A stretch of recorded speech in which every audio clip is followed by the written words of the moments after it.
the G.O.A.T Podcast, a weekly sports podcast for kids by kids, where it's all sports all the time. I'm your host, Saki. Welcome to this week's show for Wednesday, April 5th, 2023. Sorry that I missed the episode last week. Here are the top sports news from around the world. March Madness. What a way to finish off this year's March Madness. For the men's, UConn come on top as they beat San Diego State Aztecs in a landslide. San Diego State were off to a great start at the beginning.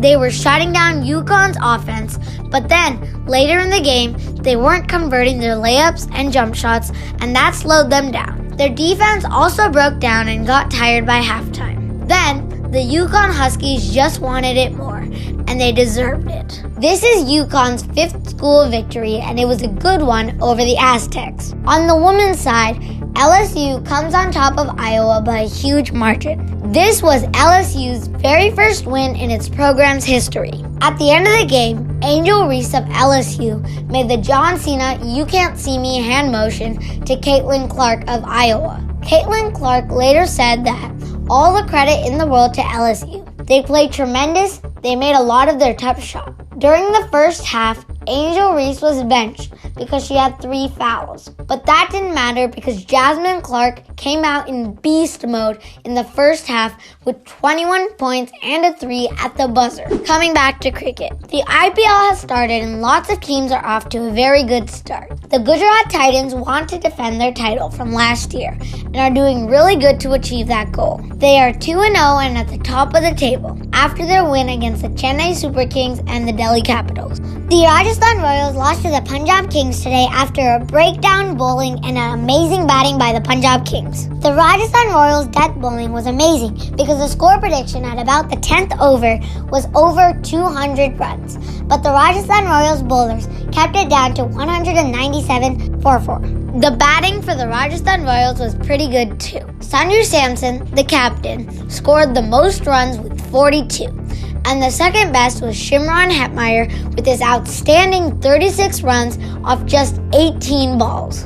Hetmeyer tried to keep Rajasthan in the match and they got pretty close too, but it wasn't enough. Nathan Ellis got awarded man of the match for his outstanding performance of 4 wickets with the ball. The Chennai Super Kings, my favorite team, are off to a meh start with 1 win and 1 loss. In their first match against the Gujarat Titans, they lost the toss and had to bat first. Ruturaj Gaikwad starts off where he left last season. Gaikwad has 149 runs in his pocket.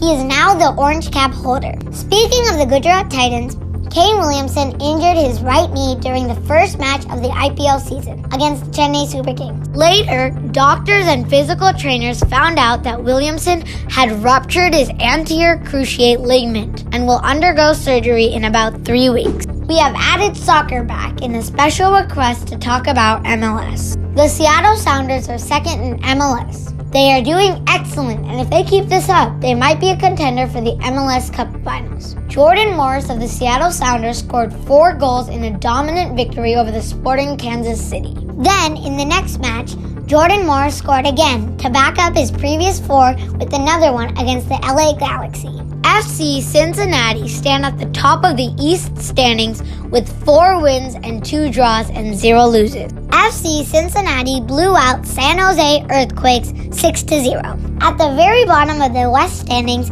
is the Colorado Rapids. They have won 0 games, they have tied 3 games, and they have lost 3 games. They took a crushing defeat against the Seattle Sounders in their opening match of the regular season. Their season didn't improve from there.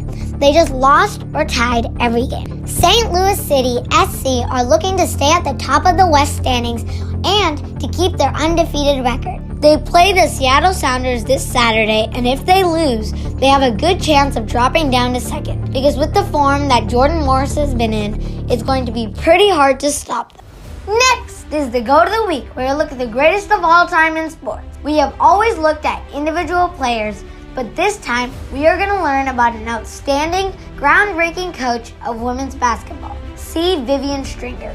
Vivian Stringer is a pioneering figure in women's basketball, known for breaking barriers and shattering stereotypes throughout her career. She has been a trailblazer for women's basketball, having coached over 50 years and achieved countless accolades along the way. Coach Vivian Stringer's coaching career began at Cheney State College, a historically black college in Pennsylvania, where she coached from 1971 to 1983. During her time at Cheney State, Coach Stringer built a highly successful program, leading the team to 3 consecutive national championship tournaments from 1972 to 1974. Her success at Cheney State helped pave the way for future generations of black women coaches and players in the sport of basketball. Over the years, she has coached at several universities, including Cheney State, Iowa, and Rutgers. Despite facing numerous obstacles as a black woman in a male-dominated industry, Stringer never let those challenges stop her from pursuing her passion for coaching. At Rutgers, she led the women's basketball team's Rutgers Scarlet to 12 NCAA tournament appearances and 2 Final Four appearances, including a runner-up finish in 2007. Coach Vivian Stringer had a successful career at the international stage too. She coached the United States women's basketball team to a silver medal at the 1980 Summer Olympics in Moscow. This was the first time that a women's basketball team was included as an Olympic event, and Coach Stringer's leadership was critical to the team's success. She also coached the U.S. team to the gold medal at the 1983 Pan American Games in Caracas, Venezuela. Off the court, Stringer has been able to advocate for gender and racial equality, using her platform to speak out on important issues and inspire change. Her dedication to her players, her sports, and her community has earned her widespread respect and admiration, making her one of the most influential coaches in the history of women's basketball. She has also won 1,000 games as a women's basketball coach, joining a prestigious group of coaches who have achieved this feat. In 2001, she was inducted into the Women's Basketball Hall of Fame. Coach Stringer, you are truly the greatest of all time. Gather all your friends and frenemies for the GO.A.T Weekly Sports Quiz. We have all been oddballs in the group sometimes. In each round, find the sport that isn't like the rest of them. Pommel horse, dressage, parallel bars, vault. Dressage is an equestrian sport. The rest are gymnastics. Skeleton, luge, hurling, curling. Hurling. All the other ones are Winter Olympic sports. Arsenal, Chelsea, Liverpool, Cardiff. Cardiff is the right answer. All others are Premier League soccer club based in England. Cardiff is in Wales. Wimbledon, Roland Garros, Olympics, Australian Open. All except the Olympics qualify for a tennis Grand Slam. Tigers, Marlins, Bulls, Jays. Bulls are an NBA team and the other ones are MLB teams. And that's our show. Thank you for listening to the GO.A.T Sports Podcast. Expect a new episode weekly in your favorite podcast app. And please do not forget to subscribe.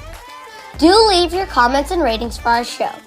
If you would like your team to be featured in our weekly shoutouts or any other comments, please reach us by email at the G.O.A.T Kids Sports Podcast at gmail.com or at G.O.A.T Sportscast on Twitter.